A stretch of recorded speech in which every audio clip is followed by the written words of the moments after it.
Lecture number वही 107 part B. नहीं okay अच्छा भाई आगे आए।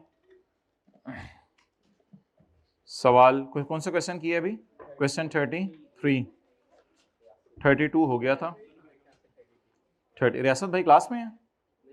अच्छा स्टार गारमेंट्स वाला भी हो गया था।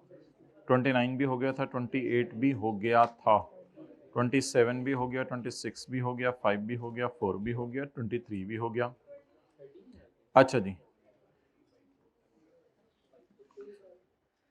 क्वेश्चन नंबर 21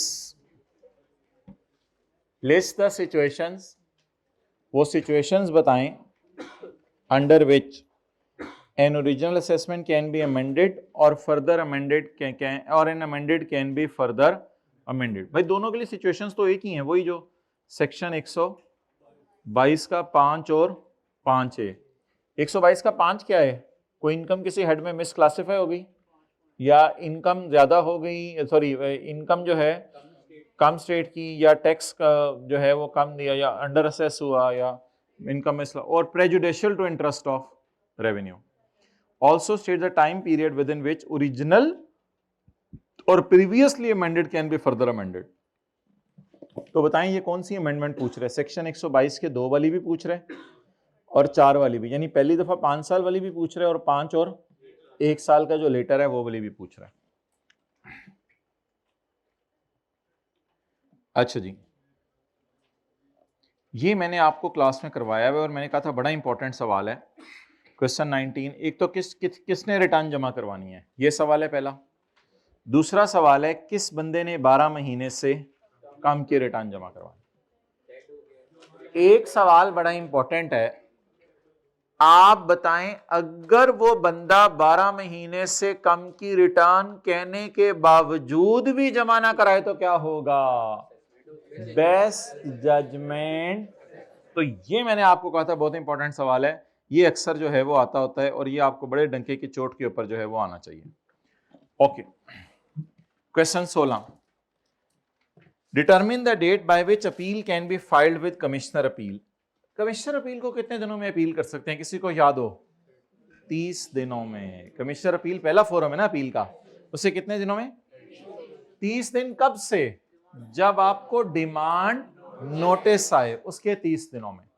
तो under the provisions determine the date by which appeal can be filed with, जब असेसमेंट ऑर्डर मेड हुआ है इस दिन, डिमांड नोटिस सर्व हुआ है इस दिन।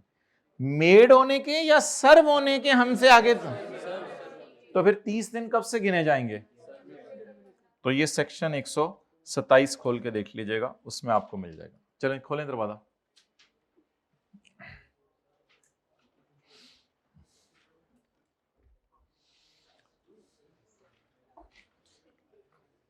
पॉज कर दो, लेकिन ये 10 मिनट जो है वो निकाल लेते हैं और इसको ज़रा तसल्ली से देख लें। आप लोगों ने कुछ नहीं करना, आप लोग बेशक टेक लगा लें और टेक लगा के बेशक जो है सफ़ा खोल लें, जो मैंने कहा है। आप लोग जब मैं सफ़ा कहूँगा तब खोलिएगा, उससे पहले नहीं। सफ़ा जब मैं कहूँगा तब खोलिएगा। सेक्शन 100 रिटर्न्स की रिवीजन कई दफ़ा हुई हुई है चैप्टर 15 में। सेक्शन 114 किन्होंने रिटर्न जमा करवानी है, रिवाइज रिटर्न, 12 महीने से कम की रिटर्न, इसकी मैं तफसील नहीं अब बता रहा। और रिटर्न जमा ना करवाई तो पिछले 5 या 10 सालों की मांगी जा सकती है। Section 115 114A business bank account, 114B आपकी गैस बिजली वगैरह बंद हो जाएगी अगर आप कहने के बावजूद भी रिटर्न जमा ना करवाएं। 115 किन 4 लोगों ने रिटर्न जमा नहीं करवानी। 116 वेल्थ स्टेटमेंट किन्होंने जमा करवानी है और क्या जमा करवाना है उसमें, और रिवाइज भी हो सकती है या नहीं। उसके बाद जो है वो सेक्शन था 116A foreign income asset statement किन लोगों ने जमा करवानी है, और नोटिस ऑफ डिसकंटिन्यूड बिजनेस, जो बिजनेस बंद करे उसने क्या करना है। रिस्ट्रिक्शन प्लेस, गाड़ी वगैरह नहीं खरीद सकते अगर आप इनएक्टिव हैं। और उसके बाद जो है वो मेथड ऑफ फर्निशिंग रिटर्न था हमारा, कि ये जो कंपनी वाली और आज मैंने बातें बताई थी। और उसके बाद एक्सटेंशन, यानी रिटर्न जमा करवाने में एक्सटेंशन क्या है। अब मैं शुरू करने लगा हूं सेक्शन 120 से। सेक्शन 120 आज आपको हम एक समरी देंगे, वो इधर देखें क्या है, वो सॉफ्ट फॉर्म में आपको देंगे। अब सारे काम छोड़ दें, जरा थोड़ा सा अटेंटिव हो जाएं। पहला हमने असेसमेंट्स के चैप्टर में सेक्शन पढ़ा था 120, normal assessment, deemed assessment, assumed assessment, या आप अगर रिटर्न मुकम्मल जमा करवाएं तो उसका स्टेटस क्या है, जवाब नहीं दिया हमने, वो सेक्शन का नंबर नहीं है। 120 के एक खोल के आपको पता चलेगा कि आप अगर रिटर्न मुकम्मल जमा करवाएं तो वो एज्यूम्ड असेसमेंट ऑर्डर बन जाता है। कब आपकी रिटर्न मुकम्मल समझी जाती है, जब वो 114(2) की शराइत पूरी कर रही है। चाहे आपकी एज्यूम्ड असेसमेंट हो भी जाए, ऑडिट के लिए आपको चुना जा सकता है। ऑटोमेटेड एडजस्टमेंट्स, इसमें ऑटोमेटेड एडजस्टमेंट्स 2A के अंदर हैं और पॉइंट 7 में कुछ डेफिनेशंस है ऑटोमेटेड एडजस्टमेंट्स की। हमने बिल्कुल नहीं बताया 6 मंथ का कॉन्सेप्ट कब लगना है और 30 डेज का कब, सिर्फ रेफरेंस के तौर पे लिख दिया ताकि आपको याद हो कि 6 और महीने और 30 दिन क्या थे। दोनों बिल्कुल इंडिपेंडेंट बातें थी। 6 महीने ये थे कि अगर ऑटोमेटेड एडजस्टमेंट सिस्टम ने 6 महीने में ना की तो एज्यूम कर लिया जाएगा कि जो आपकी थी वही सही है। और 30 दिन ये थे कि टैक्स पेयर को नोटिस दिया गया कि रिस्पॉन्ड करो, हमने ऑटोमेटेड एडजस्टमेंट्स की हैं और टैक्स पेयर ने रिस्पॉन्ड ना किया तो वो एडजस्टमेंट समझ ली। बिल्कुल दोनों इंडिपेंडेंट कॉन्सेप्ट हैं, दोनों का आपस में कोई ताल्लुक नहीं है। क्लियर?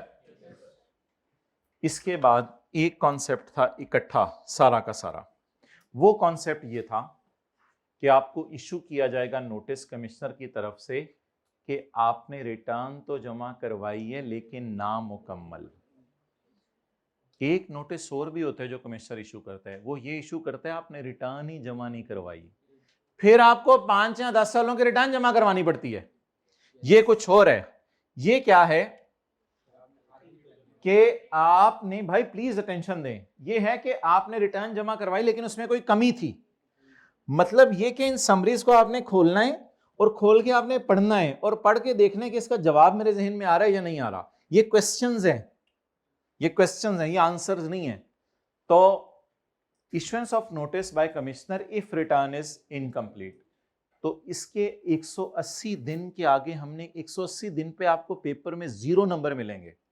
आपने बताने 180 days from the end of the financial year जिसमें आपने रिटर्न जमा करवाई है, उसके एंड से 180 दिन गिनने हैं। पूरी बात हमने नहीं लिखी, वो तो फिर पूरे सेक्शन आने लग जाने थे। आपने कहना था ये कहिए, तो इधर इधर से याद करने, उधर से याद करने। और अगर आप इस नोटिस को रिस्पॉन्ड कर दें तो आपकी रिटर्न मुकम्मल वरना नामुकम्मल। बताएं जी सेक्शन 120 क्या था? रिटर्न का स्टेटस क्या बन जाता है? Assumed assessment order. अगर रिटर्न कब मुकम्मल होगी? जब वो 114(2) वाली शराइत पूरी करी होगी। आपको ऑडिट के लिए सिलेक्ट किया, ऑटोमेटेड एडजस्टमेंट्स वाला तस्वुर था। अगर आपको नोटिस भेजा जाए कि इनको कुछ छोड़े ना, अगर आपको नोटिस भेजा जाए कि रिटर्न नामुकम्मल है तो आपने उसको पूरा करना है। वो लोग नोटिस 180 दिन में भेज सकते हैं और अगर नोटिस रिस्पॉन्स सही है तो रिटर्न वैलिड वरना इनवैलिड। अगला था बेस्ट जजमेंट। इसका सेक्शन मैं नहीं खुलवाऊंगा, ये आप लोगों को याद है अल्हम्दुलिल्लाह। Circumstances under which best judgment can be made 121 के 1 में लिखा हुआ है। कोई हल्की फुल्की गलती हुई इसके अंदर तो कोई अक्लमंद बंदा रोक के बता दे, मैं सही करके अपलोड करूंगा इंशाल्लाह। ठीक है, तो अभी आप गलतियां निकालने ना बैठ जाना, मतलब अभी समझो।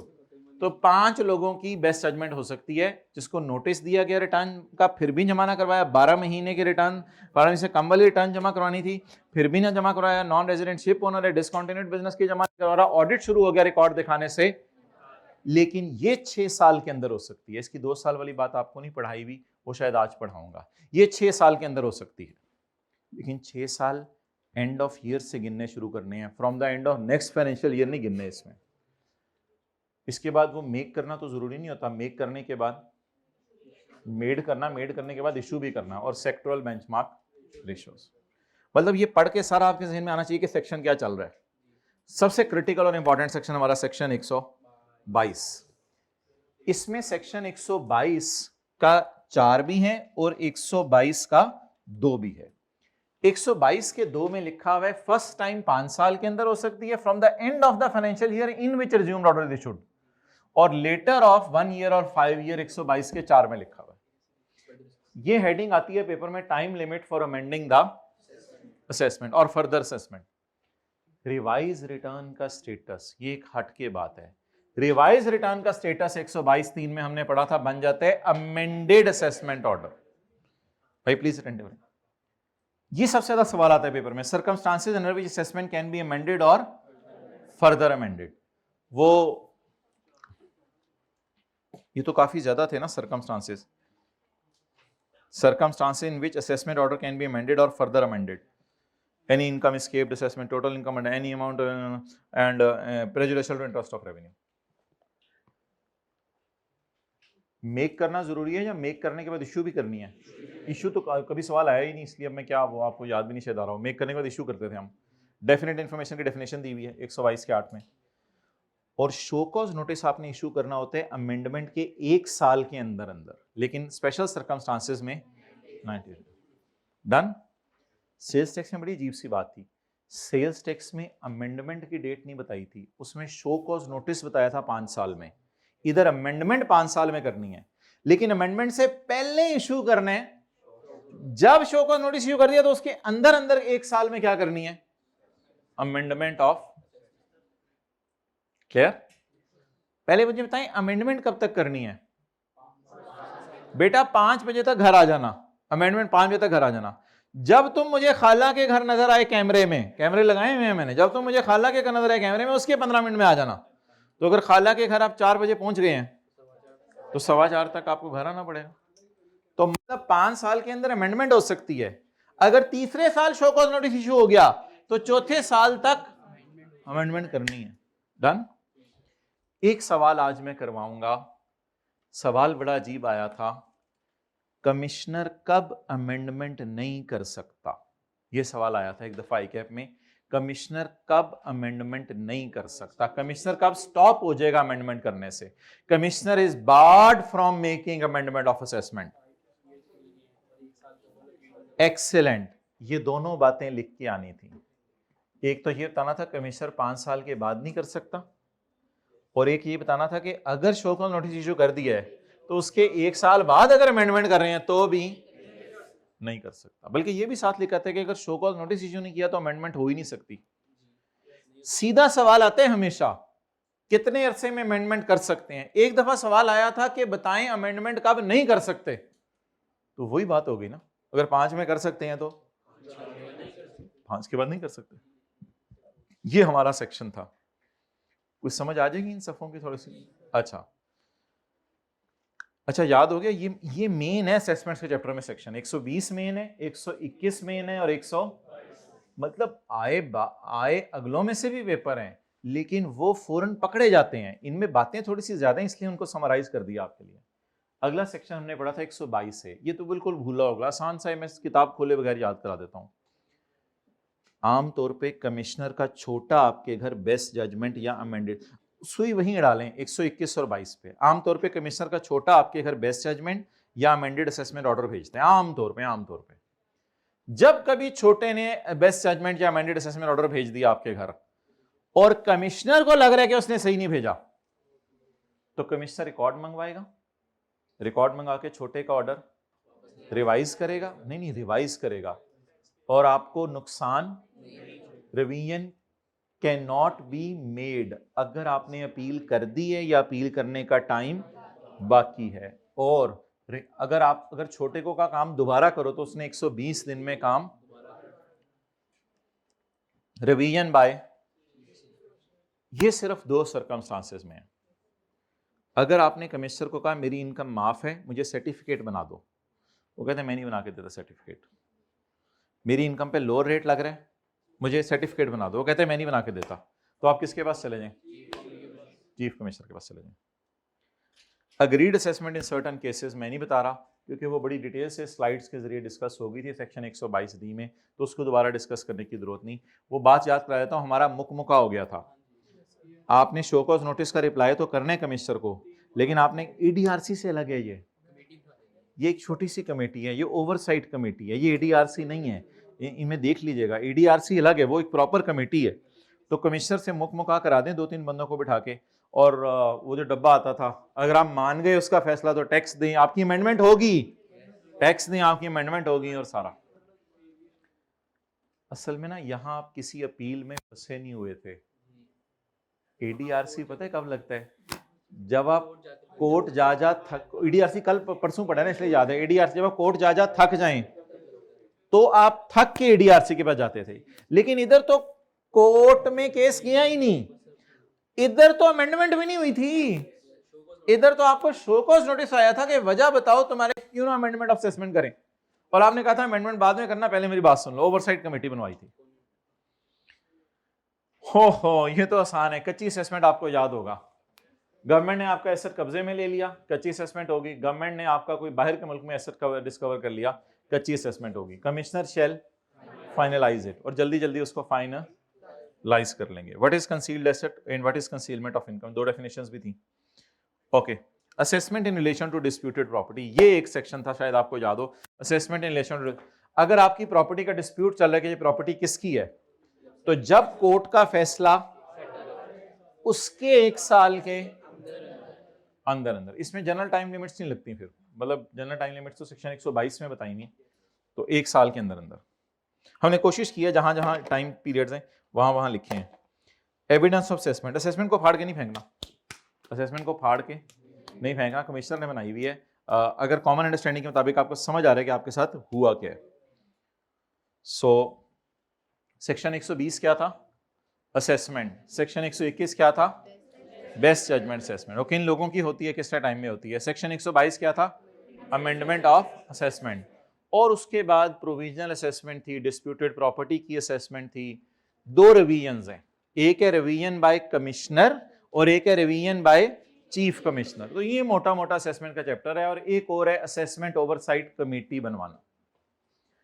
अब बात किसकी शुरू होने लगी है, अपील्स की। अब बात किसकी शुरू होने लगी है, अपील्स की। Appeal to commissioner appeal, appeal to commissioner appeal. ये हमने, आपको शायद याद हो कि ये हमने किताब में पढ़ा था, उस वक्त तक हमने नोट्स नहीं दिए थे, ये हमने किताब में पढ़ा था। स्टेट ओन्ड एंटिटी, मैंने कहा था डायरेक्ट जाया करेगी एडीआरसी के पास। A person other than state owned entity, अगर कमिश्नर अपील के फैसले से मुतमईन नहीं है तो यहां चले जाएं, वरना डायरेक्ट एटीआईआर भी। और अगर आपको इस पे एतराज है, अपील इफेक्ट ऑर्डर पे जो कल पड़ा है, इस पे भी आपको कोई एतराज हो सकता है, तो भी आप कहां जा सकते हैं, कमिश्नर अपील के पास। तो इन सारी सूरतों में आप किसके पास जा सकते हैं, कमिश्नर अपील के पास। कंडीशंस क्या हैं जाने की, फीस क्या जमा करवानी है, 30 दिनों में जा सकते हैं आप, और उसके बाद इलेक्ट्रॉनिक फाइलिंग भी कर सकते हैं, और 30 दिनों के बाद भी अपील जमा करवा सकते हैं, 30 दिनों के बाद भी अपील जमा करवा सकते हैं। किन सिचुएशंस में a taxpayer can file appeal to commissioner appeal, what are the requirements for filing appeal, 2 और 3 में लिखी हुई है। कुछ जगह पे डिमांड ऑफ नोटिस के, कुछ जगह पे सर्विस ऑफ ऑर्डर के 30 दिन है, वो खुद देखने, दोनों में अलग अलग है। इलेक्ट्रॉनिक फाइलिंग भी हो सकती है, कमिश्नर 30 दिनों के बाद भी आपकी अपील सुन लेगा। अब अगला सेक्शन था प्रोसीजर इन अपील, कि अपील के अंदर अब प्रोसीजर क्या होगा, तरीका क्या होगा। अपील के अंदर जो तरीका होगा वो बड़ा नॉर्मल सा है, यानी हमने उसको पढ़ा था। सबसे पहले तो आपको डेट, हियरिंग की डेट बता दी जाएगी ना, याद आ रहा है। सबसे पहले आपको हियरिंग की डेट बता दी जाएगी कि फला दिन आपने आ जाना है। अब ये मिल जाए, ये कहाँ पे हमने डाला था,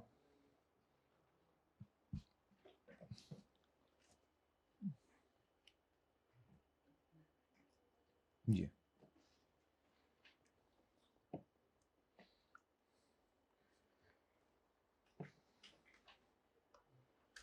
अच्छा, इससे पहले सेक्शन 130 था, वो अलग से 28 और 29 अलग सफ़े पे दिया था। सादा सी बात सुन लें, commissioner appeal will give notice of hearing, आप नोटिस ऑफ हियरिंग आपको दिया जाएगा। स्टे ऑफ टैक्स रिकवरी पहली दफ़ा 30 दिन के लिए मिलेगा, और अगर ना हुआ तो फिर फर्दर, और बुला के केस को आगे पीछे भी कर सकता है। नया ग्राउंड भी जमा कराने दे सकता है जो पहले से ना हो, और रिकॉर्ड मंगवाएगा कमिश्नर अपील, फिर फैसला सुनाएगा। और आखिरी बात हमने पढ़ी थी कारपेट की नीचे वाली, कि डॉक्यूमेंट्री एविडेंस अगर आपने कमिश्नर को नहीं दिखाया था तो वो कमिश्नर अपील को दिखा सकते हैं अगर कोई वैलिड रीजन हो। इसके बाद है decision in appeal. Decision in appeal का मतलब होता है कंफर्म, मॉडिफाई और एनल, और in other cases as he may deem fit. ये है फैसला, लेकिन फैसले में 32 से ऊपर नहीं जाना। लेकिन अगर एओपी की इनकम रिवाइज की तो पार्टनर्स की इनकम भी रिवाइज करनी है और फैसला सुनाना है आपने 120 दिन में। इन रेयर सर्कमस्टांस 60 दिन ज्यादा हो सकते हैं। उसके बाद था अपील टू एपलेट ट्रिब्यूनल। ये हमने पढ़ा था कि आप एपलेट ट्रिब्यूनल चले जाएं, 30 दिनों के अंदर वो आपका केस सुनेगा, उसमें ये फीस होगी और ये तरीका होगा। रिक्वायरमेंट फॉर फाइलिंग, फीस, और 30 दिनों के बाद भी अपील सुनी जा सकती है। और स्टे ऑफ टैक्स रिकवरी, इधर स्टे ऑफ टैक्स रिकवरी भी था कि स्टे ऑफ टैक्स रिकवरी कैसे होगा, वो फिर आगे लंबी बात थी। अब आपको याद होगा शायद ये 90 दिन की छूट देता था कि 90 दिन तक आप टैक्स जमा ना करवाएं। याद है ना सारी बातें को थोड़ी थोड़ी। डिसीजन ऑफ अपील, अब एपलेट ट्रिब्यूनल का फैसला आ गया। एक सेक्शन हमने यहां नहीं डाला, आपको पता है कौन सा नहीं डाला? एपलेट ट्रिब्यूनल में कौन कौन से जज बैठे होते हैं। अच्छा, decision of appeal, time limit for decision by appellate tribunal within 90 days में अपना फैसला सुनाएगा। पहली हियरिंग में आपको कहेगा एडीआरसी जाओ, लेकिन अगर आप नहीं जाना चाहते तो, लेकिन आपसे हियरिंग शेड्यूल की फिर एडहेरेंस होगी, फिर आप गड़बड़ नहीं कर सकते। Appellate order that is affirm, modify और cancel where appeal relates to assessment, और एपलेट ट्रिब्यूनल में इंक्रीज द असेसमेंट, ये बात पहले भी हो गई, और assessment of AOP where appeal does not relate other than assessment. Non resident का रिप्रेजेंटेटिव जब आपको करार दिया था, और कम्युनिकेशन ऑर्डर बता दिया जाएगा फैसला और डिसीजन ऑफ अपील। और ये जो है ना सफ़ा, इसको मैं एक दफ़ा चेक कर लूँ। ये सफ़ा एक समरी है कि कमिश्नर अपील के पास आप 30 दिन में जा सकते हैं। एपलेट, ये मैंने चेक नहीं किया, अभी मैंने बनवाई है सिर्फ। कमिश्नर अपील के पास आप 30 दिन में जा सकते हैं, ATIR के पास आप 30 दिन में जा सकते हैं, हाई कोर्ट के पास आप 60 दिन में जा सकते हैं। सही है, ऐसा ही है। और requirements for filing appeal, requirements इसकी डिफरेंट है, इसकी डिफरेंट है, इसकी डिफरेंट है। और असेसमेंट फीस भी सबकी डिफरेंट है। कंफर्म, मॉडिफाई, एनल और बाकी केसेस में जैसे मुनासिब समझे। और उधर affirm, modify, anal, other cases में अफर्म, वेरी और इधर रिमांड और वो भी हो सकता था। इधर एक ही फैसला है बस, question of law high court decide कर देगा। ये यहां तो कुछ नहीं, ये ADRC का है, ADRC का भी फैसला आएगा। कमिश्नर अपील ने कितने अरसे में फैसला सुनाने? एपलेट ट्रिब्यूनल ने 90 डेज में, हाई कोर्ट ने, ADRC ने, सुप्रीम कोर्ट नहीं डाला हमने। स्टे पहली दफा कितने दिन का मिलेगा? फर्दर ये स्टे कितने दिन का देगा, और ये स्टे कितने दिन का देगा? ये 30 वाला भी देता था, लेकिन इसके बाद एक और भी था जो डालना पड़ेगा, 6 महीने वाला। 6 याद है? वो 30 और 6 महीने वाली बड़ी तफसील से बात हुई थी। और इसके तो वैसे ही स्टे मिल जाया करेगा जब तक कमेटी का फैसला ना आए। ये सफ़ा को समझ आया थोड़ा सा? ठीक है। तो मुख्तलिफ लोगों के पास आपने जो अपील करनी है उसकी क्या लिमिट्स हैं। सो हाई कोर्ट की समरी हमने आपके सामने नहीं रखी, वो दे दिया आपको, इंशाल्लाह इसको देख लीजिएगा। हाई कोर्ट की समरी भी आपके सामने है। तो हाई कोर्ट में तो बातें सादा सादा थी, इसलिए कोई इतनी वो इंपॉर्टेंट बात नहीं थी। Okay, it's enough for this now. अब हम न्यूमेरिकल्स की तरफ मूव करें। निकालें जी, चैप्टर निकाल लें।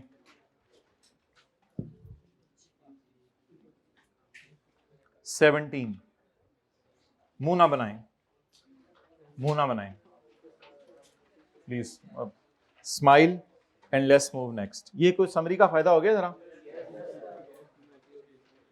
असेसमेंट में तो 120, 21, 22 हैं, उसके बाद 4-5 बातें। अपील्स में तो वैसी ही तरतीब है, commissioner appeal, appellate tribunal, high court और सुप्रीम कोर्ट, और आखिर में कमिश्नर वो अल्टरनेट डिस्प्यूट रेजोल्यूशन।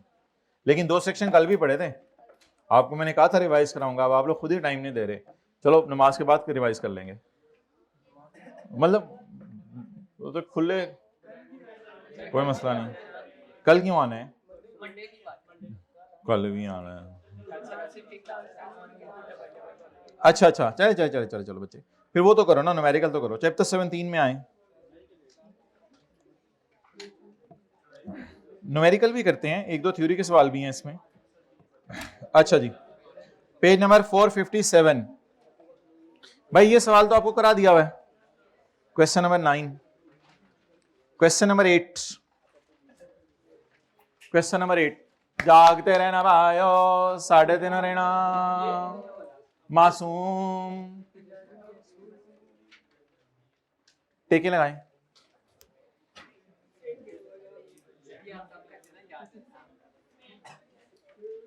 क्या किया सुबह का? सुबह सुबह आते क्या किया था? कोई नोट कर रहे हैं? सुबह सुबह आते क्या किया था? लेटेस्ट टाइम के एमसीक्यूज किए थे। ओहो, ये तो घर में जाके 2 मिनट में हो जाने। आगे क्या किया था फिर? पास पेपर किसके? आईके के ओवरऑल पास पेपर देखे थे, सिलेबस ग्रिड देखी थी। ओ, इसमें घर जाके क्या करना है हमने? आगे चलें। एमसीक्यू तो वैसे ही एक काम का था, आपको टिक करा दिया था। लॉसेस के पास पेपर थ्योरी के किए थे। हाँ, हाथ धुन दिया यार, कोई काम दी गाल दास। चैप्टर 15 का तो वो एक ही सवाल काम का था, वो कलसूम वाला एक सवाल काम का था, और एक जो है वो कलसूम ही विडोसी, मतलब और कोई नहीं है। क्या? केक काटा था। हाथ धुंधी, कोई काम, मतलब आज घर जाके क्या करना है मुझे ये समझ नहीं आ रही। आप लोगों ने घर जाके क्या करना है? अच्छा जी, okay. Under the provision of income tax ordinance, if a person sustains a loss under any head of income, the same can be set off against any other head. State the 4 exceptions.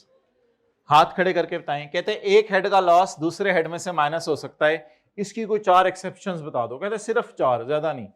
एक head का loss दूसरे में से minus हो सकता है, इसकी 4 exceptions बता दो। One by one. सैलरी के प्रॉफिट में से कोई लॉस माइनस नहीं हो सकता। अच्छा, और एक्सेप्शन? नहीं, ये स्पेकुलेशन और कैपिटल गेन अलग अलग बता के आना है। मेरे जैसे बंदों के 4 पूरे करने होते हैं, मैंने पेपर में 4 पूरे कराए। नहीं, स्पेकुलेशन वाला लॉस किसी भी हेड में से माइनस, और नॉन स्पेकुलेशन कैपिटल गेन वाला भी लॉस किसी हेड में से माइनस नहीं हो सकता। एक खास बात है, खास बात वो बताएं। प्रॉपर्टी के प्रॉफिट में से बिजनेस का लॉस माइनस, और पाकिस्तान सोर्स इनकम में से फॉरेन लॉस माइनस, और एग्जेम्प्ट इनकम का भी लॉस कहीं माइनस। ऐसे ही नंबर पूरे करने के लिए एक बात जरा लिखें, नई बात जो मैंने कल लिखवाई थी वो लिखें। अब रिवाइज का टाइम नहीं मिलना फिर किसी दिन। कैपिटल गेन नॉर्मल रिजीम का लॉस सेपरेट ब्लॉक में से माइनस नहीं हो सकता। कल जो जाते जाते बात बताई थी, कैपिटल गेन नॉर्मल रिजीम का लॉस सेपरेट ब्लॉक में से माइनस नहीं हो सकता। लेकिन हमने तो बात लिख ली है, अब लेकिन से आगे लिखें। लेकिन दूसरी बात बताएं ना, लेकिन क्या होगी? लेकिन सेपरेट ब्लॉक का लॉस नॉर्मल में से माइनस नहीं होता ना, तो लेकिन नॉर्मल रिजीम का लॉस, लेकिन कैपिटल गेन नॉर्मल रिजीम का लॉस उल्टी बात होगी। हाँ, तो पहली बात क्या है? कैपिटल गेन नॉर्मल रिजीम का लॉस सेपरेट ब्लॉक में से माइनस नहीं हो सकता। भाई मैंने आपको बताया था कि सिक्योरिटीज का जो लॉस होगा, सिक्योरिटीज का लॉस वो नहीं, सिक्योरिटीज का लॉस सिर्फ सिक्योरिटी के अगेंस्ट होगा। तो सिक्योरिटी का लॉस नॉर्मल में से माइनस नहीं हो सकता। अभी हमने क्या लिखा है? गलत लिख दिया हमने। चले इसको सही कर लें। Capital gain normal tax regime का लॉस सेपरेट ब्लॉक में से माइनस हो सकता है, लेकिन सेपरेट ब्लॉक का लॉस, बोले आगे,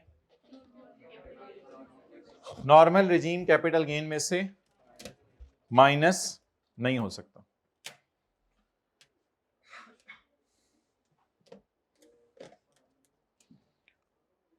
okay,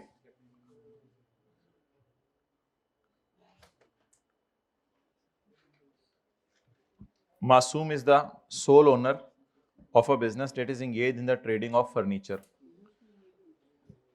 During the year, following transactions took place. He withdrew a furniture set worth rupees 3 million from his business. रुक जाएं, यहां पे बताएं बिजनेस है इसका ट्रेडिंग ऑफ फर्नीचर का। फर्नीचर इसके लिए स्टॉक होगा या फर्नीचर फिक्स्ड एसेट होगा? स्टॉक होगा। During the year, he withdrew furniture set stock from his business to present to his daughter on the occasion of her wedding. बताएं putting to, नहीं, putting off business asset to personal use is considered as disposal, and if it is not sold then, sold हुआ है या फिर सिर्फ दिया उसको। आप बताएं इसकी कंसिडरेशन, पहले तो ये बताएं, इज इट एक्विजिशन और disposal? withdrew furniture set from his business and given to daughter, तो लिखें इट इज डिस्पोजल। आप बताएं इस डिस्पोजल की फेयर वैल्यू कैसे, इस डिस्पोजल की वो कैसे निकलती होती थी? अगर आप पर्सनल एसेट को घर लेके चले जाएं, बिजनेस एसेट को घर लेके चले जाएं, तो इसकी फेयर वैल्यू ही इसकी कंसिडरेशन होगी। So what is the consideration? 3 million. And what is cost? तो 0.5 का बिजनेस में क्या आ जाना था? गेन आ जाना था। He sold an antique table, ये तो आसान है। The table had been gifted to him by his father। अब फादर के हाथ में कॉस्ट देखनी है या जिस दिन आपको मिला था? फादर के हाथ में। अगर वो दोस्त वगैरह से तो वो और बात है। It's fair value at the time of gift was 2.2, इसको छोड़ें। 1 माइनस 0.5 किस हेड में चला जाना था? Income from capital gain. Okay,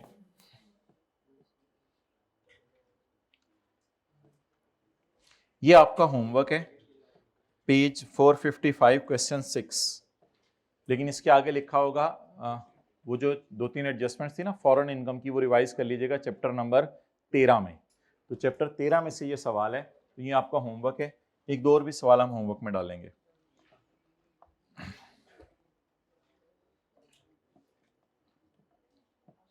जी तशरीफ ले आए पेज 463 पर, पेज 463। इसमें ये काट दें, शी हैज 3 फार्म हाउसेस, क्योंकि सेक्शन 7 ही डिलीट हो गया ना, सेक्शन 7 ही क्या हो गया? डिलीट हो गया है। कौन सा सेक्शन था? डीम्ड इनकम वाला, डीम्ड इनकम वाला। क्या?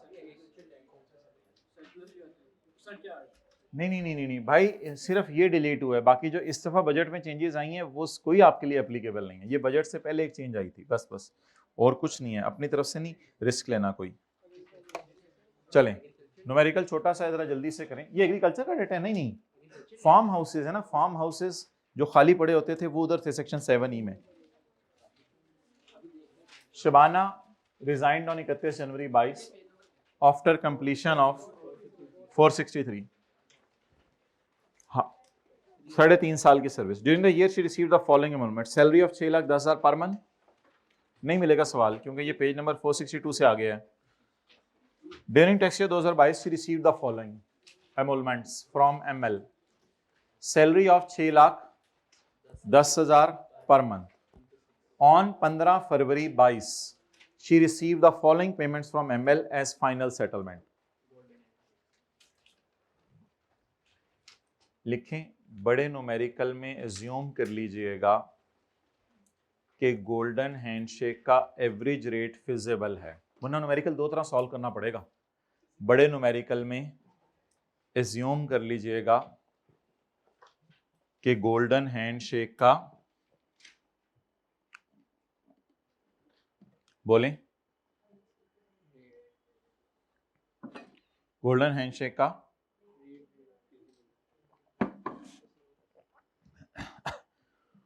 गोल्डन हैंडशेक के लिए 3 इयर्स का एवरेज रेट फिजिबल है।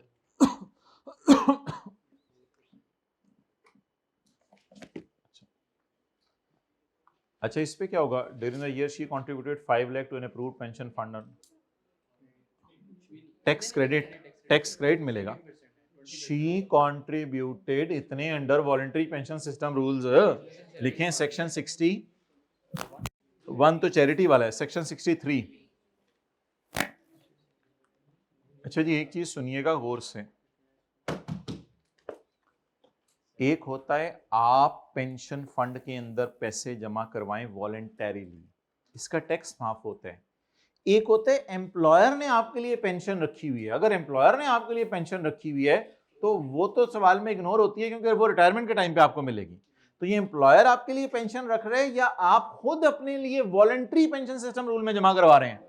तो जो वॉलंटरी पेंशन सिस्टम रूल में जमा आप खुद कराएंगे अपने लिए, इसका हमेशा टैक्स क्रेडिट देना है। और अगर एम्प्लॉयर आपके लिए पेंशन किसी बास्केट में लग रख रहे हैं, उसको इग्नोर करना है सैलरी के चैप्टर में, अनलेस के वो पेंशन रिटायरमेंट पे आपको मिल जाए। एंड पे तो वो डब्बा था कि 10 मिलियन से ज्यादा है, उम्र क्या है और वो सारा। She sustained a loss on renting of building together with plant and. अच्छा, सवाल कुछ भी नहीं है, ऐसी तरह आपको नजर मरवानी थी चीजों के ऊपर, मतलब लॉसेस थोड़े से डाल के। अदर सोर्स में क्या आ गया? Loss. In addition to her own house she has a vacant plot in Murree. ये भी एडजस्टमेंट कट जाएगी ना, क्योंकि वेकेंट प्लॉट तो फिर डीम्ड इनकम है ना, ये भी कट जाएगी एडजस्टमेंट। लो, वी आर वेरी लकी, इस पे टाइम लगता होता था, ये निकल गया। अब पीछे क्या रह गया? बिजनेस का डेटा। बिजनेस का डेटा बहुत ही आसान है। सेल आ रही है, मिसलेनियस एक्सपेंसेस आ रहे हैं, माइनस होंगे ना। माइनस सेल से शुरू करेंगे प्रॉफिट से? सेल से शुरू करेंगे ना, क्योंकि प्रॉफिट अवेलेबल नहीं है। चाची जी के ड्राइंग रूम में बैठे हुए खालू जी के। A furniture having a tax WDV of 6 lakh is disposed of. The fair value of furniture was 9 lakh. However, entity received 4 lakh cash and a printer having a fair value of 5. तो ये लिखें, पहली दफा मैंने आपको section 77 का concept दिया है, सेक्शन 77 का, ठीक है। उनको उमैर को बुलाएं। Incurred ₹2 million on feasibility study. Feasibility study पूरी माइनस होगी या 20% से मल्टीप्लाई करके? 20% से मल्टीप्लाई करके, ठीक है। बिजनेस वाली समरीज बताओ किस दिन शेयर हुई थी ग्रुप में? अच्छा, obtained a 3% loan from a UAE bank on January 22 for purchase of computer. Interest is payable as ऐसे। लिखें, अगर ट्यूसडे को बिजनेस की समरीज शेयर हुई हैं, वो पीडीएफ में लाएं, उसमें यूएसपी में लाएं।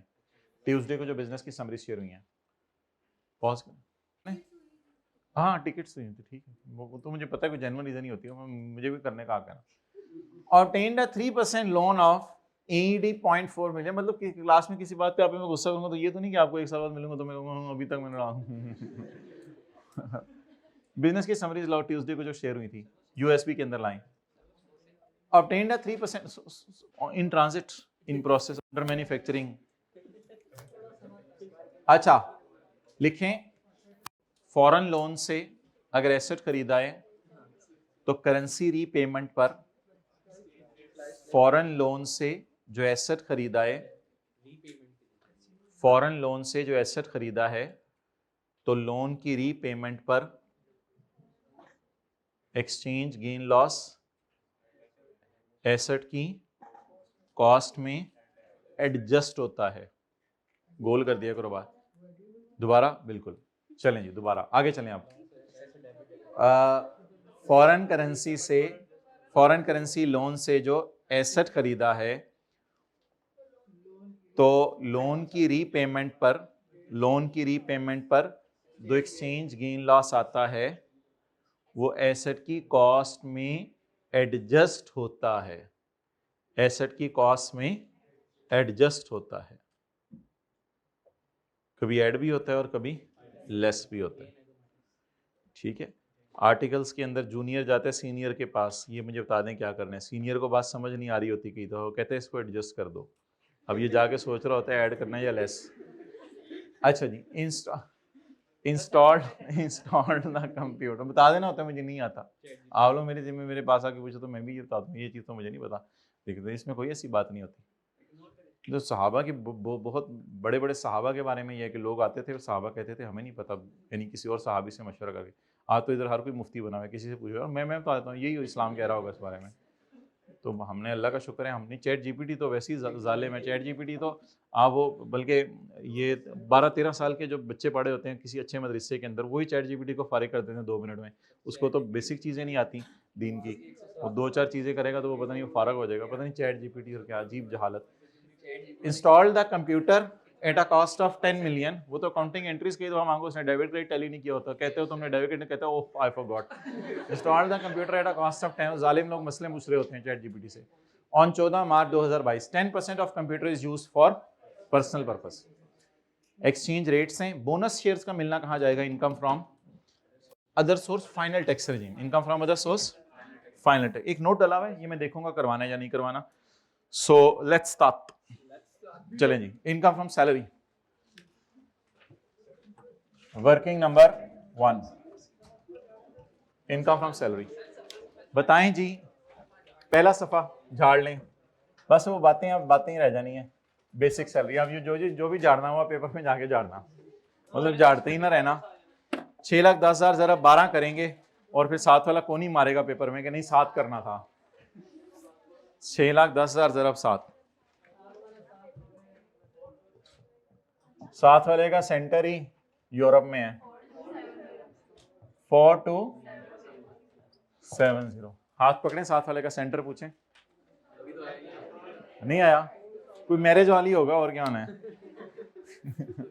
तजर्बा करा रहे हैं। ऑन 15 फरवरी 2022 कि क्या होगा उधर pressure. On 15 February 2022 he received following emoluments. Golden handshake,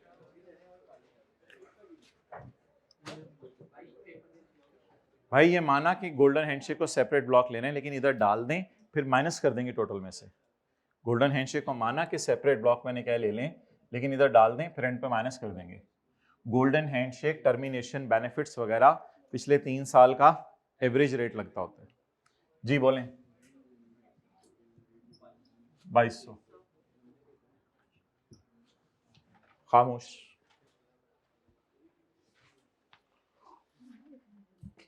next, इसके ऊपर टैक्स क्रेडिट देने, यहां लिख लें टैक्स क्रेडिट।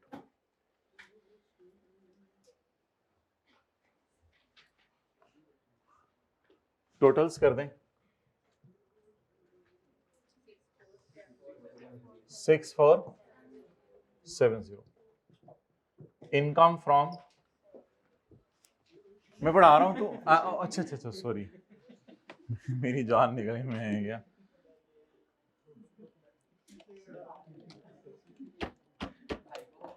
वो उतार दिए, ये इसको डालोगे तो उसमें कीबोर्ड नहीं चलेगा, यहां पे डालना पढ़ा हो ना पहले तो।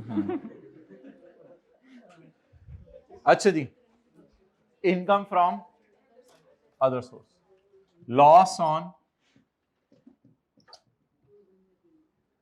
Renting out of building together with plant and machinery. जी बोले 2200। तो ये क्या आ गया, लॉस आ गया। इत्तफाकन ये वाला 2200 बराबर है, वो कह रहे हैं माइनस कर चली सेपरेट ब्लॉक, वो पाई है नहीं है, वो लॉस हो रहा है, वो 2200 हो रहा है। अल्लाह के पेपर में सारी फिगर नहीं, पूरे सवाल में 500 आई हो।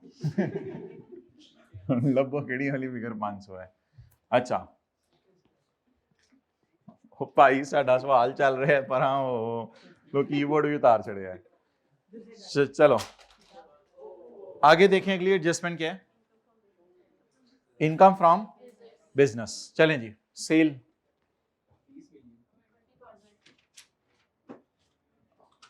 लिखें प्रॉफिट अवेलेबल नहीं है इसलिए हम सेल से स्टार्ट करेंगे। प्रॉफिट अवेलेबल नहीं है इसलिए हम सेल से स्टार्ट करेंगे। डन।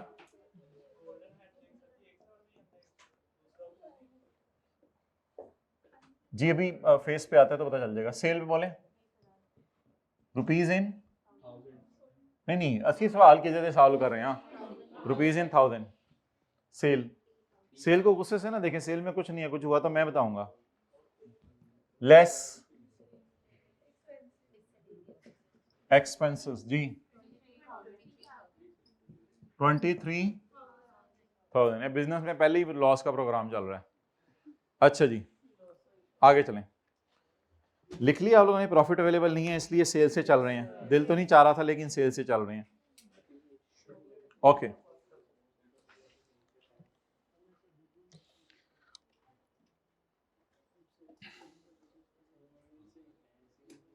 अगली एडजस्टमेंट कौन सी है, डिस्पोजल की। क्या बिके, फर्नीचर। तरम सॉरी मोहतरम, तरम तरम तरम तरम, मेरी बात सुने तरम।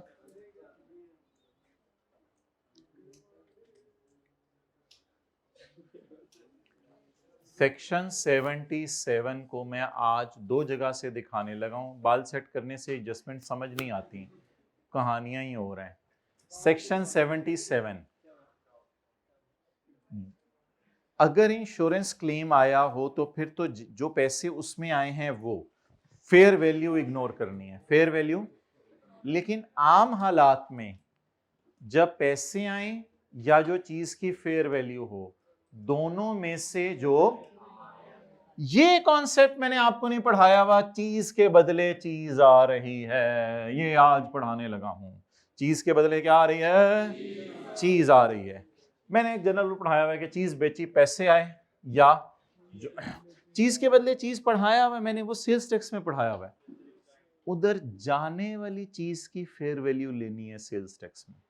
याद है आयरन बार्स थी और बदले में लैंड आ रही थी, तो आयरन बार्स ये बेच रहे थे और बदले में लैंड आ रही थी, तो आयरन बार्स की सेल प्राइस ली थी। तो सेल्स टैक्स में बोले क्या रूल है? सेल्स टैक्स में रूल है अगर चीज बेच रहे हो और चीज मिल रही हो बदले में, तो जाने वाली चीज की फेयर वैल्यू, वीओएस के में पहला पॉइंट ही ये था, the fair market value of supply. अच्छा, सेक्शन 77 में कैश और फेयर वैल्यू जाने वाली चीज की विच एवर इज हायर। लेकिन अगर कोई और चीज भी आ रही हो तो फिर वो रूल आज मैंने बताना है। डिस्ट्रॉयड एसेट के केस में ये रूल है, अगर बिजनेस एसेट घर लेके चले गए, जैसे अभी डॉटर वाला केस था, तो फिर क्या है? Fair value. ये एक एक्सेप्शनल सा केस था, ये आसान से इसको छोड़ें। ये मैंने आपको काफी रिवीजन करा दी थी। अगर एक ही डील में आपने बहुत से एसेट बेचे तो फिर जो कंसिडरेशन आएगी उसे सेल्स टैक्स में जिस तरह अपोर्शनमेंट नहीं करते होते, तो उसमें आपने फेयर वैल्यूज के बीच में अपोर्शन कर देना है। तो इसके काफी सवाल किए थे। अच्छा, अब आज हम आपको जो हमने आपको समरीज दी हुई है बिजनेस के न्यूमेरिकल्स के लिए, वो हम समरीज आपको दिखाने लगे हैं। उसमें पहले तो डिस्क्लेमर है कि ये समरीज सिर्फ न्यूमेरिकल्स के लिए हैं। इसमें जो सेक्शन 21 है सारा, ये पहले दिया हुआ है सेक्शन 21। उसके बाद ये भी बताया हुआ है हमने कि अकाउंटिंग डेप्सियन उल्टा के, इंटरेस्ट उल्टा के रेंटल माइनस करने हैं, सिक्योरिटी डिपॉजिट माइनस नहीं करना, इंटरेस्ट ऑन लोन बिल्कुल माइनस करने की इजाजत है जो नॉर्मल बिजनेस में यूज हो रहा हो, बैड डेट कुछ शराइत के साथ माइनस करने की इजाजत है, एक्सपेंस नहीं, रिटर्न ऑफ माइनस करने की इजाजत है, रिसर्च अगर पाकिस्तान में की माइनस करने की इजाजत है, pre commencement expenditure, feasibility study वगैरह 5 साल में माइनस करने की इजाजत है। ये बात सिर्फ पास पेपर के एक ही सवाल में है चैप्टर 18 में कि 25 लाख से ऊपर गाड़ी का अगर कॉस्ट हो तो उसका रेंटल अपोर्शन करके माइनस होगा। ये आप याद करा दीजिएगा, मंडे की क्लास में आपको ये पास पेपर का सवाल भी दिखा दूंगा। ये बात कितने लोगों को याद है? ये 75 लाख की तरह बहुत कम पड़ी हुई है, ये क्लास में सिर्फ एक दफा पड़ी हुई है, दूसरी दफा न्यूमेरिकल में की हुई है बस। असल में अगर आपने 25 लाख से ऊपर वाली गाड़ी रेंट पे ले ली है तो रेंट पूरा नहीं माइनस होना। ये मैं पास पेपर का क्वेश्चन आपको याद करवा दूंगा।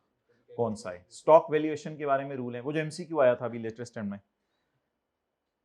Cost of asset, purchased asset, personal use वाला, सेल्फ कंस्ट्रक्टेड, फॉरेन करेंसी वाला एसेट गेन को लेस करना है, और अभी जो रूल्स लगाया एक्सचेंज लॉस को ऐड करना है। लेकिन अगर इस साल करेंसी की क्या हो रही है? रीपेमेंट हो रही है। ग्रांट सब्सिडी में नेट से शुरू करना है, और अगर एग्जेम्प्ट है तो कुछ नहीं, अगर टैक्सेबल है तो एंड नेट में दोबारा ऐड कर देना है। और एक एसेट के मुख्तलिफ पार्ट्स हैं वो बेच दिए, और एसेट आपने रिसीव किया, एक ही वक्त में एसेट भी आ रहा है, इनकम भी आ रही है। याद नहीं, दुकान पे जाके आपने लैपटॉप भी खरीदा और उसकी सफाई भी करके दी, तो ये वाला है। और उसके बाद लीज एसेट अगर आपने एक्वायर किया, इसी सफे पे कंसिडरेशन रिसीव्ड है। जनरल रूल, एसेट लॉस्ट वाली बात अभी बताइए आपको। बिजनेस एसेट घर लेके चले गए या कोई बिजनेस एसेट फेंक दिया, और बैंक या लीजिंग कंपनी ने एसेट बेचा, और मल्टीपल एसेट एक ही डील में आपने बेच दिए, ये दोनों तीनों एसेट एक ही डील में बेच दिए। इसमें ये रूल है पहला, कंसिडरेशन अगर आपने एसेट बेचा है हायर ऑफ एक्चुअल और fair market value of asset disposed. अब सादा सी बात, आपके पास एक फर्नीचर है, वो आपने बेचा 10 रुपए का, बिक सकता था 12 रुपए का। What is consideration?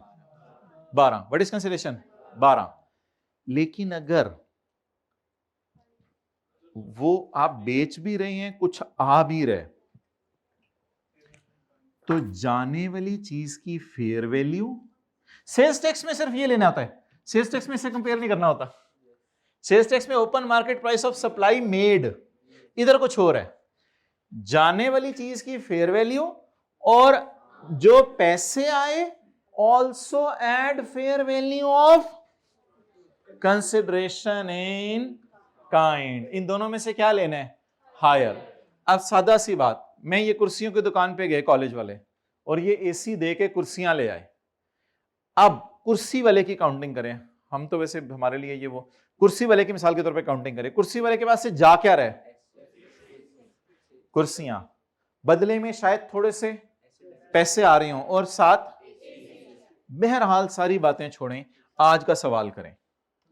आज का सवाल करें। इस सवाल में हमने ये एडजस्टमेंट डाली है जो आईकैप ने कभी टेस्ट नहीं की भी। जाने वाली चीज की फेयर वैल्यू देखनी है या जाने वाले की फेयर वैल्यू को कंपेयर करने कैश से और आने वाले की फेयर वैल्यू से। तो ये हमने समरीज में डाली हुई, आपके लिए नई बात थी। उसके बाद तो समरीज में ये कमाल चीज है, ये मुझे आज टाइम मिला ना, मैंने आज ही रिवाइज करवाना है कि आपको याद होगा 5 मिलियन से ऊपर की बिल्डिंग हम नहीं खरीद सकते कैश में, और 1 मिलियन से ऊपर का मूवेबल एसेट कैश में खरीद नहीं सकते। ये सेक्शन 75 और 6 नहीं है, ये है सेक्शन 75A। ये बड़ा इंपॉर्टेंट है, ये आज मैंने आपको करवाना है। उसके बाद ये तो स्पेकुलेशन बिजनेस है और ये मिनिमम टैक्स है। ये सिर्फ इसलिए दिया था वैसे ही 1.25 और 100 मिलियन वाली बातें याद हो, बाकी तो ऐसे सेक्शन उठा के कॉपी किया हुआ, कोई फायदा नहीं है इसका। और इनटेंजिबल्स और टेंजिबल्स के अंदर डिफरेंट है कुछ चीजें, मतलब उसके 4 सूरतों में अजीब तरीके से गेन लॉस निकलता है, इसका एक सूरत में अजीब तरीके से गेन लॉस निकलता है। शायद याद हो बातें आपको, याद है ना? और खरीदने वाले साल में वो किस तरह डिफरेंशिएट करते हैं और बेचने वाले साल में, ये सारी है। ओके,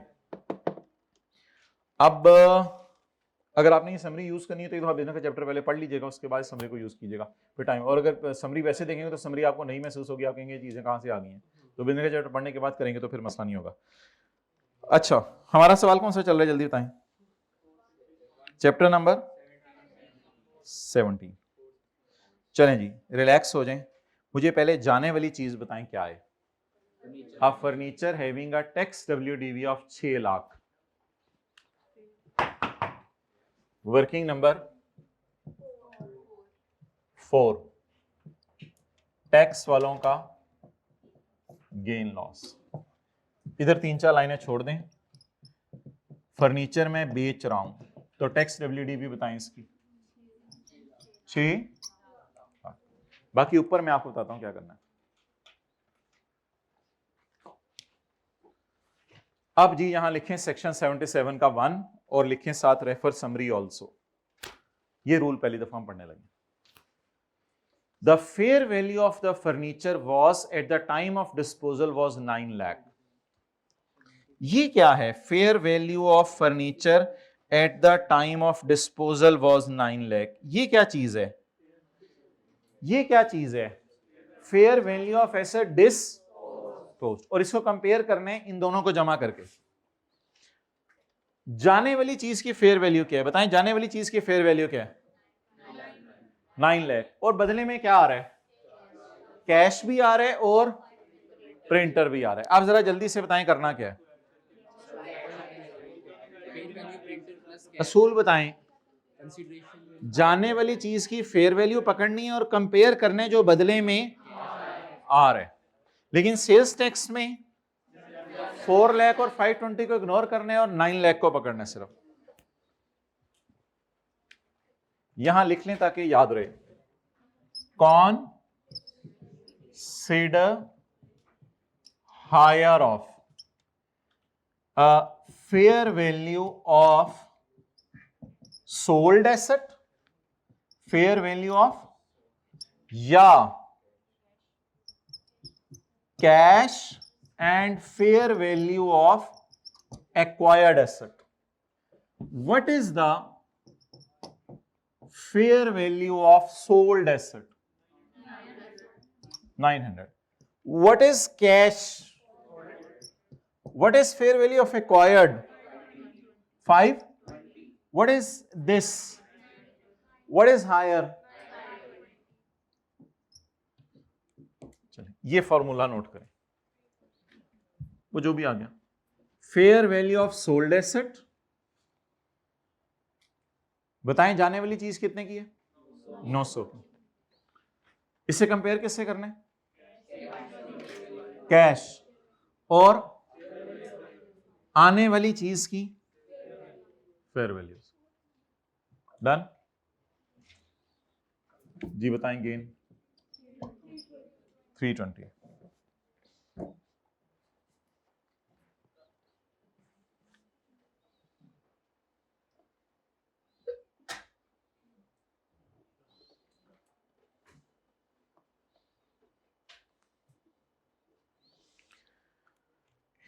इनका 2 मिलियन, अच्छा पहले पोस्ट कर दें उसको।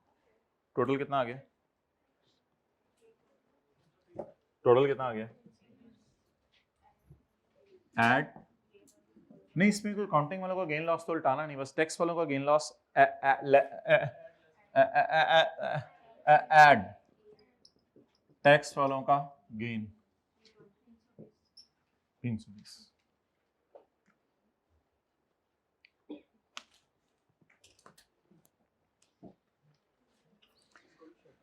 फिजिबिलिटी स्टडी को शॉपर में ना डालें क्योंकि पुराने साल के लॉसेस नहीं है ना, लेकिन इसको शॉपर में डालना भी नहीं होता, सिर्फ डेप्रिसिएशन इनिशियल अलाउंस और अमोर्टाइजेशन को डालना होता है, इसको नहीं डालना होता। Well done. I am saying to you less. अच्छा ऐसे करते हैं, वैसे इसको उल्टा के ना इसकी अमोर्टाइजेशन माइनस करते हैं, इसको उल्टा के इसकी अमोर्टाइजेशन माइनस करते हैं। बताएं, इसको उल्टा के इसकी अमोर्टाइजेशन माइनस करें। उल्टाते तब हैं जब प्रॉफिट से चल रहे हो। आज प्रॉफिट से चल रहे हैं या सेल से?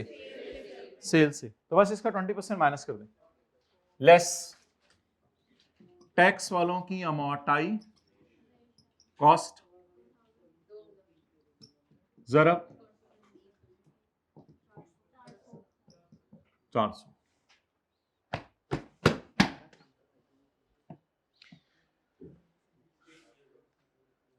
लिखें करेंसी की रीपेमेंट कोई नहीं है, इसलिए एक्सचेंज गेन लॉस एसेट की कॉस्ट में नहीं डालेंगे। करेंसी की रीपेमेंट नहीं है सॉरी, टाइम जाया हुआ। लोन की करेंसी की नहीं मालूम। फॉरेन लोन की कोई रीपेमेंट नहीं है, इसलिए एक्सचेंज गेन लॉस को कैलकुलेट नहीं करेंगे।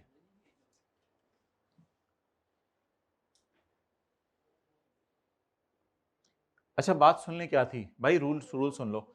अगर हम फॉरेन करेंसी से एसेट खरीदें तो उस पर जो एक्सचेंज गेन लॉस आता है वो एसेट की कॉस्ट में डालना होता है।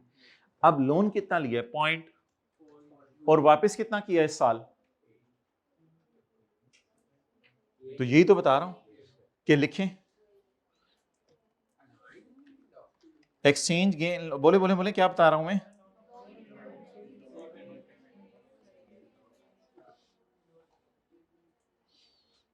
Exchange gain on repayment is deducted in cost of an exchange loss on repayment. Is there any repayment?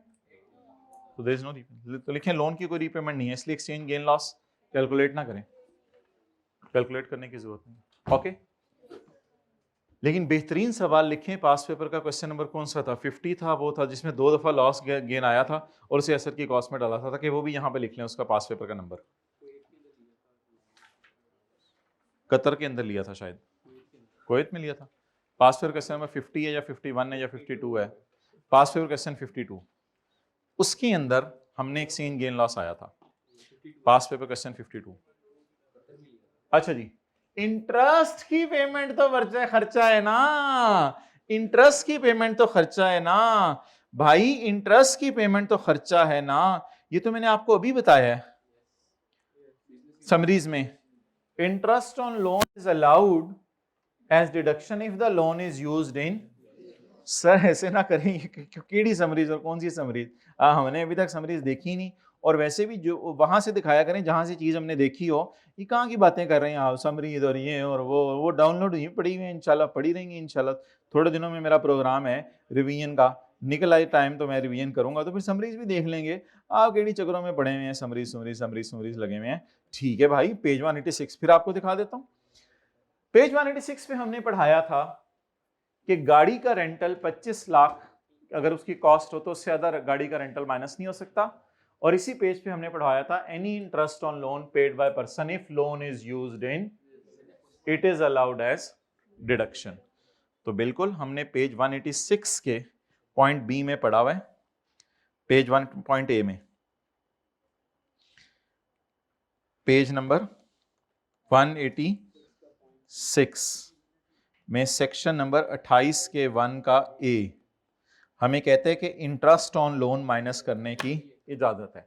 अगर लोन कहां यूज हो रहा हो, बी नहीं है, वो ए है, देखो ए, वो बी ऊपर हमने डाल दिया था, ठीक है जी। तो इंटरेस्ट ऑन लोन माइनस करें, कैलकुलेटर पकड़ें। हाँ, ऐसा बिजनेस में यूज हो रहा है, नहीं चाचू जी के घर लेके गया था कंप्यूटर को।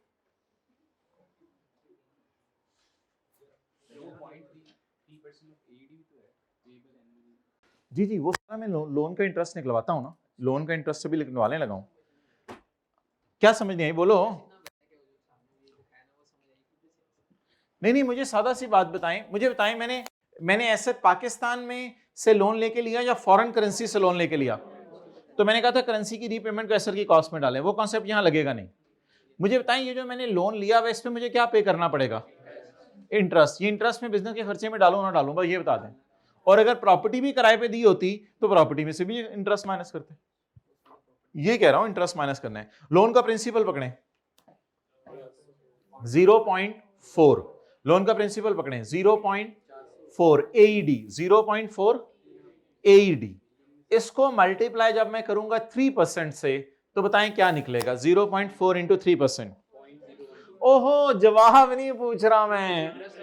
0.4 से जब मैं 3% से मल्टीप्लाई करूंगा तो क्या निकलेगा? फॉरेन कंट्री में पूरे साल का इंटरेस्ट, फॉरेन कंट्री में पूरे साल का इंटरेस्ट।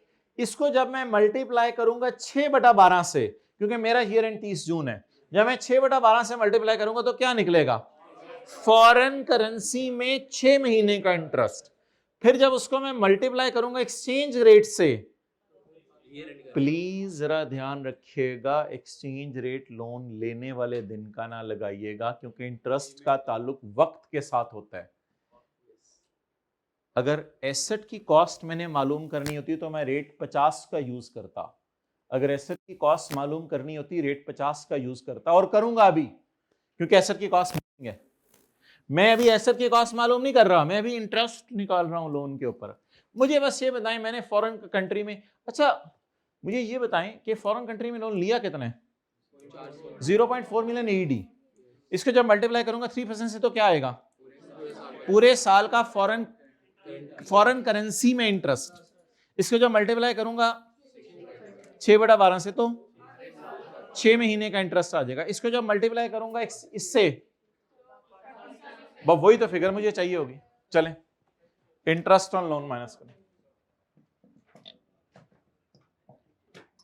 लोन बताएं। ऐसा करें, इसमें ना ऐसा किया करें कि पूरा लिख लिया करें, and pay rupees in thousand में कन्वर्ट कर लेंगे। फॉरेन करेंसी को पूरा लिखा करें, ये मेरा मशवरा है, ये बात लिख लें। फॉरेन करेंसी को कभी राउंड ना करें, फॉरेन करेंसी को कभी राउंड ना करें, फाइनल फिगर्स को राउंड किया करें। फॉरेन करेंसी को राउंड करने वाले हमेशा गलती कर जाते हैं। ये एक टिप है जो आपको दी जा रही है, लिख लें। फॉरेन करेंसी को कभी राउंड ना करें, पूरा लिखें। 0.4 क्या होता है? 4 लाख AED। 3% से क्या आ जाएगा? साल का। मुझे कितने महीने का चाहिए? ये जो भी जवाब आएगा ना, इस जवाब का नाम चलिए निकलवा दें। क्या जवाब है? 6000 AED। What is this 6000 AED? ये इंटरेस्ट है जो मैंने देना है 6 महीने का, लेकिन ये फॉरेन करेंसी में। बेहतर है कि एवरेज रेट से मल्टीप्लाई करें। 50 318,000 आ रहा होगा ना, 318,000। तो राउंड करके क्या आ गया? 318।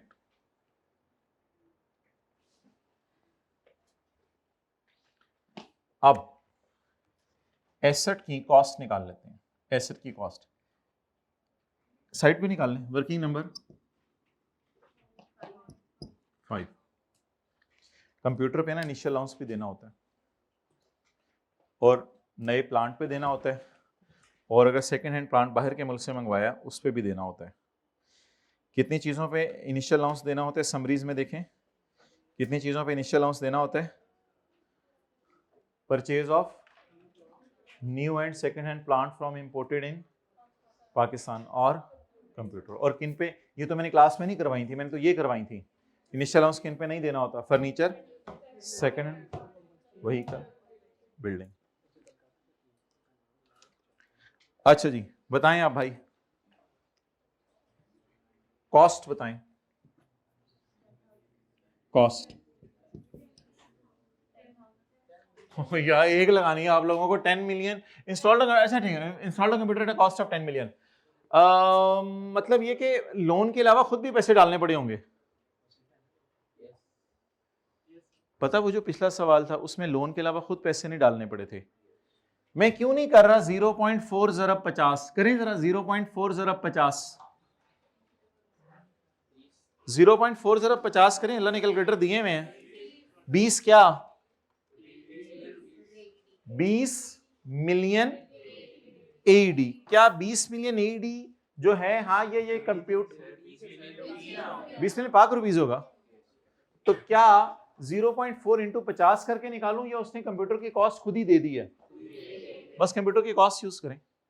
Installed computer at a cost of 10 million 14 March 2022। 10% of computer is used for personal purpose. इसमें ना वैसे एक राय हो सकती है कि इंटरेस्ट को भी आप अपोर्शन कर दें 90% पे, लेकिन इतना कभी वो गया नहीं।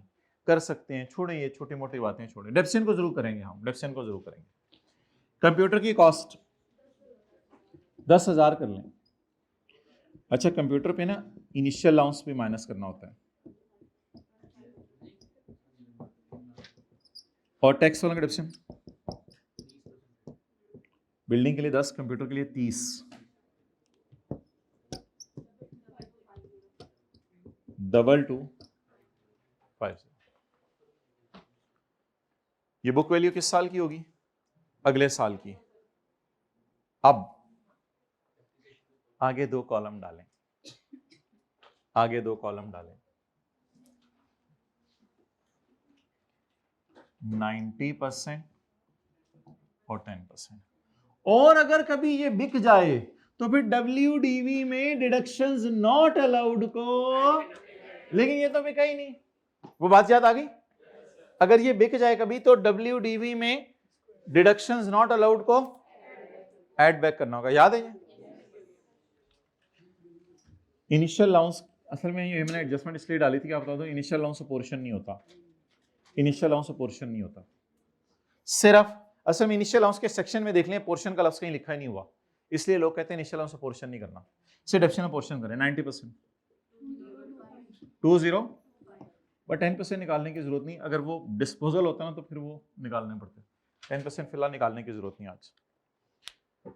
इनिशियल अलाउंस कितना माइनस कर लें? 90% कर लें या पूरा ही कर लें? नहीं लिखे ना, इनिशियल अलाउंस को पोर्शन नहीं करना होता पर्सनल और बिजनेस में, सिर्फ डेप्रिसिएशन को पोर्शन करना होता है। यही तो बात बताना चाह रहा हूं। इनिशियल अलाउंस को 90-10 नहीं करना, सिर्फ लॉजिकली करना चाहिए, लॉजिकली करना चाहिए, लॉ में नहीं लिखा हुआ। इनिशियल अलाउंस को पोर्शन नहीं करना होता, सिर्फ डेप्रिसिएशन को अपोर्शन करना होता है।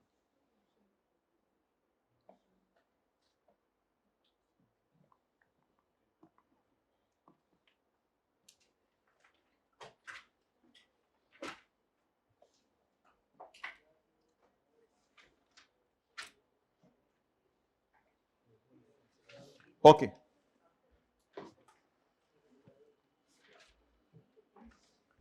बताएं जी, अब इनिशियल अलाउंस कितना निकला? मुकाएं भाई, बस घरों में भी जाने साथ। Initial allowance 20। अच्छा अगर इस सवाल में भी पुराने साल का लॉस होता तो क्या मैं इनिशियल अलाउंस यहां माइनस करता या पहले पुराने साल का लॉस माइनस करता? पहले पुराने साल का लॉस माइनस करता। इस सवाल में अकाउंटिंग डेप्रिसिएशन क्यों नहीं उल्टाई? क्योंकि सेल से चल रहे हैं, अकाउंटिंग डेप्रिसिएशन सवाल में गिवन नहीं थी। सेल से चल रहे हैं। 2025 लेस टैक्स वालों की डेप्रिसिएशन बोले 2025। प्रिंटर जो एक्सचेंज में मिला था उसको डेप्रिशिएट क्यों नहीं किया? सवाल ने नहीं बताया वो स्टॉक है या फिक्स्ड एसेट है। पहुंचते साढ़े वास्ते स्टॉक हुए हमें क्या ज़्यादा पंगे नहीं लेने सवाल से। मेरे भी ज़हन में आया था, मैं बात करने लगा था, लेकिन मैंने कहा वही कल वाली बात ना, कितनी चीज़ें कर लेंगे, क्या क्या कर लेंगे, और जाते हैं कि एक दो चीज़ नहीं समझ आ रही होगी तो उससे क्या हो जाएगा, कोई मसला नहीं, आधे नंबर लेने। तो अभी आपको पास पेपर दिखाया, सादा सा पेपर आया हुआ था, तो वही तो फेस पे तो फिक्रें ले जाने देना काफ़ी है, मुझे पता है, फेस पे तो फिक्रें ले जाना। अब सवाल खुला हुआ है जी, उन्होंने काम भी में कहा 7923 लॉस या प्रॉफिट, लॉस, मेहरबानी। बोनस शेयर्स आए जी, bonus shares, working number, income from dividend या बोनस जी, 5000 इंटू 37 185।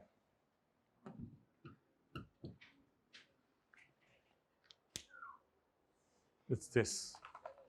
अच्छा, पूर्वकार जिंदगी गुजारेंगे, ये सीटी मुंह से निकलती नहीं, ये बजाई जाती है। अच्छा, अब दंतों से निकलती है कह रहे हैं हर कोई अपना आइटम है तो पूरा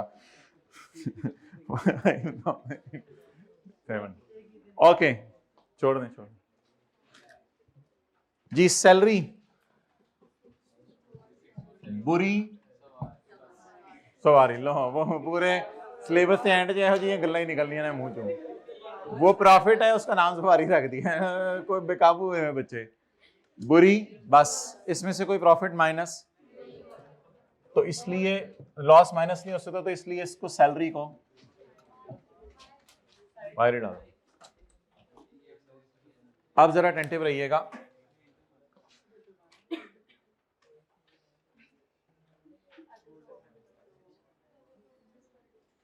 अदर सोर्स में भी लॉस है,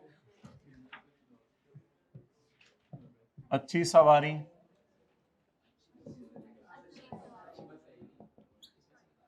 अच्छी सवारी।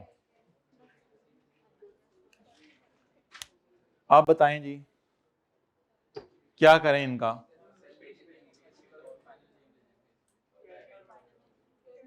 बस कैरी फॉरवर्ड कर दें इन दोनों को। इन दोनों को क्या, अदर सोर्स तो फाइनल रिजीम है ना, अदर सोर्स फाइनल रिजीम में से माइनस नहीं हो सकता, ये तो फाइनल रिजीम है। अगर अदर सोर्स नॉर्मल रिजीम होती, अदर सोर्स नॉर्मल रिजीम में तो लॉस आ रहा है।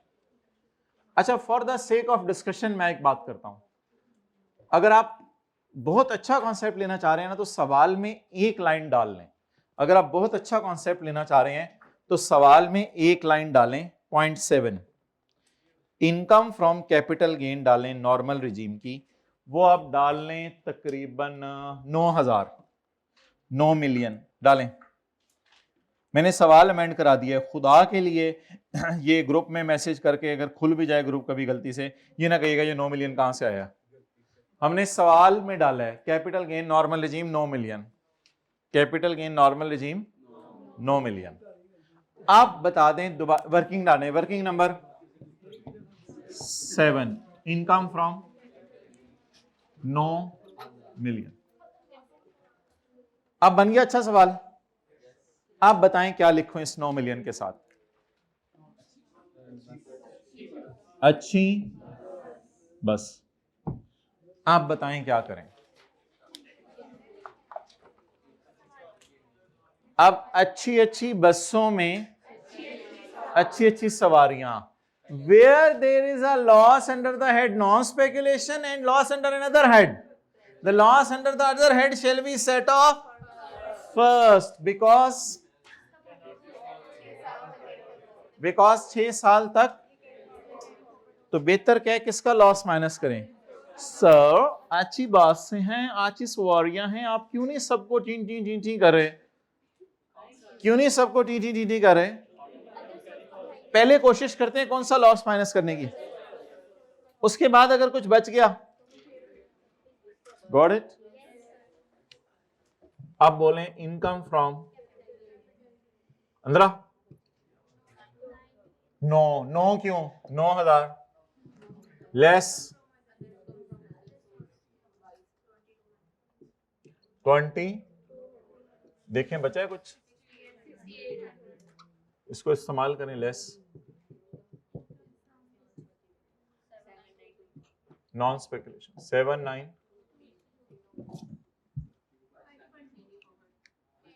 डन जी।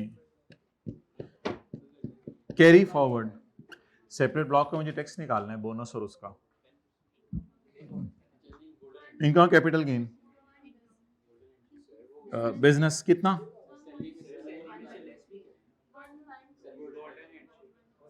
ओहो ये तो मुझे करा दो ना भाई, इन दोनों का डिफरेंस तो ले लो ना,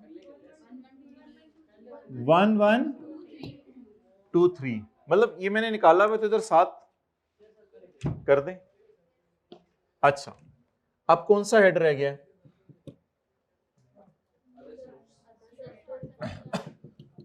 फाइनल टैक्स रेजिम कितना,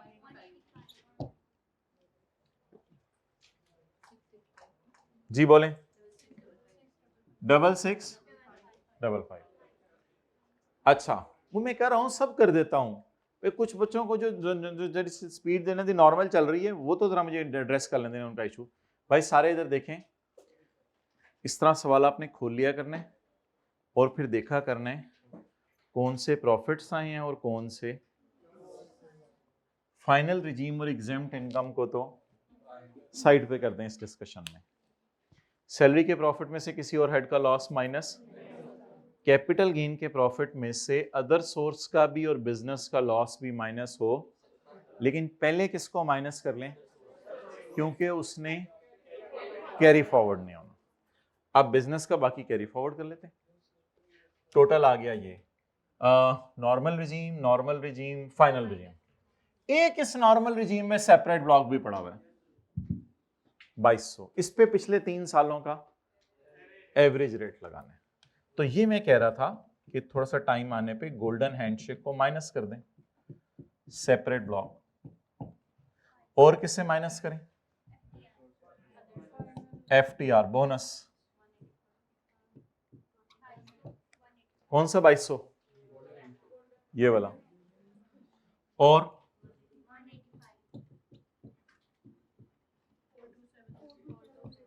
4270। अब आप जितनी जल्दी मुझे टैक्स निकाल देते हैं, 3 चीजों पर टैक्स निकालना है, एक टैक्स क्रेडिट भी है, टाइम पूरा हो ही जाने 5 मिनट, चलें। 42,70,000 पे कोई बंदा डायरेक्ट टैक्स बता दे चैप्टर 4 में जाके,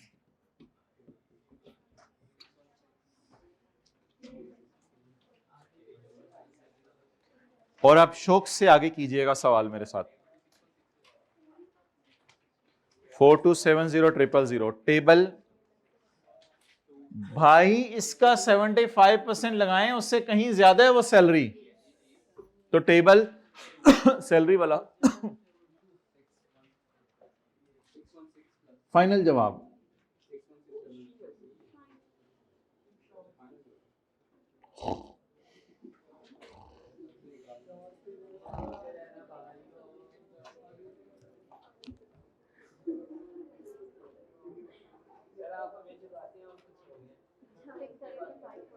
फाइनल जवाब 676।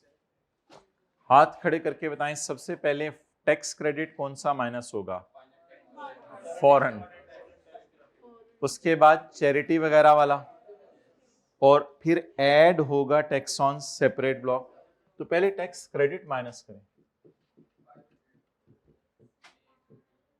ए over B into B divided by A over B into C, and C is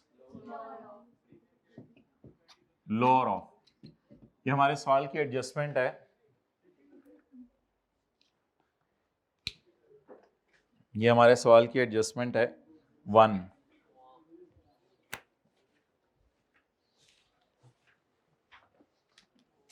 जी बोलें, 5 लाख 20% ऑफ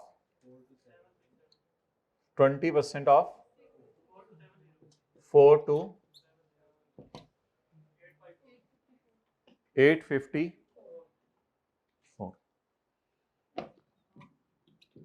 कराना हम ये चाहते थे और टैक्स में आप लोग टाइम निकलवा रहे हैं ज़ाया। लोअर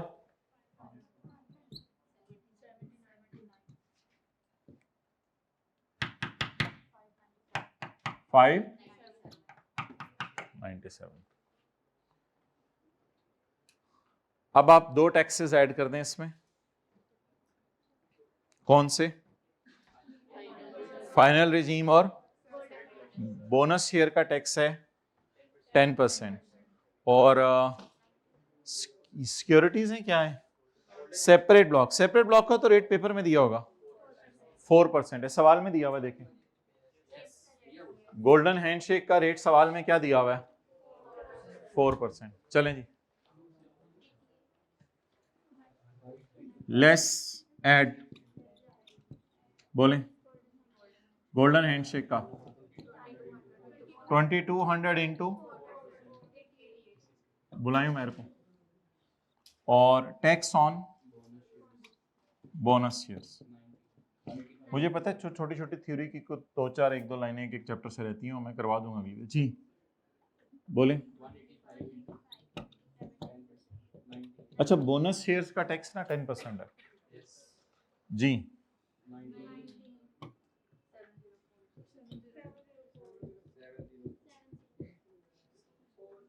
निकल आया था, लिख लिया था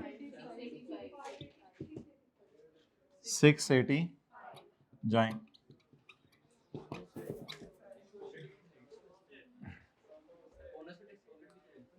बोनस देखें, फाइनल टैक्स रिजीम पे हमेशा एज्यूम करना है, सवाल बताए ना बताए कि ऑलरेडी टैक्स कटा हुआ है, इसलिए फाइनल रिजीम का ऐड करके साथ ही लेस भी कर दिया करना। होमवर्क के सवाल आप देख लीजिएगा, बुलाए हो मेरे को, होमवर्क के सवाल आप देख लीजिएगा जो आज हम आपको देंगे।